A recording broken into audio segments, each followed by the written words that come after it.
Hey Ignite students, welcome to week 2 of what to do when you don't know what to do. And we're going to jump in right away with our bottom line. Our bottom line for the week is when there's nothing you can do, God is with you. So I wanted to ask you guys if you've ever experienced a big shock in your life. Something that may have caught you off guard or made you feel uncertain or even caused you some hurt.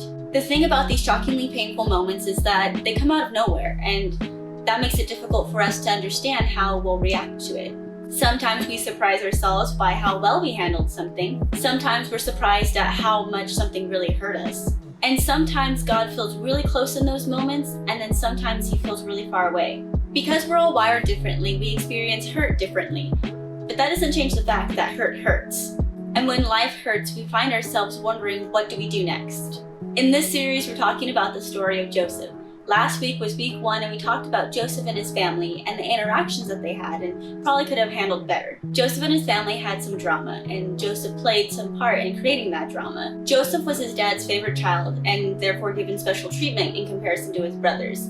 And on top of that, Joseph even had some dreams of his brothers and his parents bowing down to him in honor and respect. If you're the older sibling, you can only imagine how that would make you feel if you're in that situation, right? They were not okay with him being dad's favorite, and they were not okay with him sharing his dreams of ruling over them one day. So if we look at Genesis 37:18, we see what their response was. Here comes that dreamer, they said to each other. Come now, let's kill him and throw him into one of those cisterns and say that a ferocious animal devoured him. Then we'll see what comes of his dreams. Despite their anger towards Joseph, one of his brothers actually had some clarity in this moment. When Reuben heard this, he tried to rescue him from their hands. Let's not take his life, he said. Don't shed any blood. Throw him into the cistern here in the wilderness, but don't lay a hand on him. Reuben said this to rescue him from them and take him back to his father.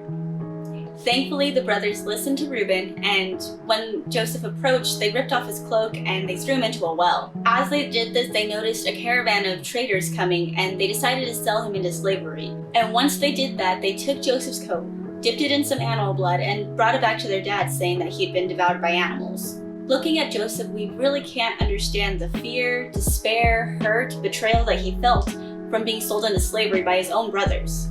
And this is clearly a what do you do when you don't know what to do moment. And even though our situations aren't as extreme as Joseph's, we still all experience pain at some point in our lives. But I want to highlight 5 important words in Genesis 39:2. It says, but the Lord was with Joseph. Joseph didn't have a lot going on for him in the pit, and even less afterwards. But when he was in despair and couldn't see his way out, he could rely on one simple truth: God was with him.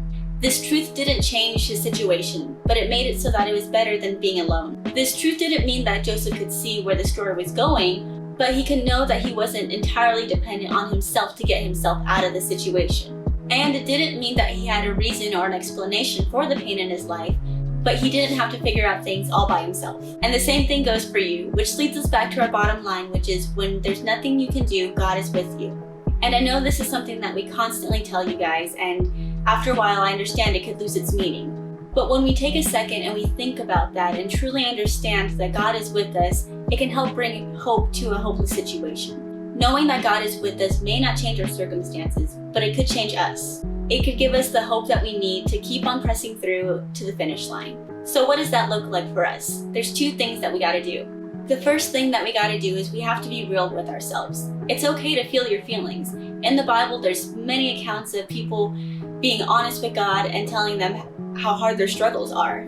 There's no cliches to make the hard times go away, and it's not our job to just suck it up and power through all of it. If we know that God is with us, then we should know that God is more than okay with our honest questions, doubts, struggles, and fears.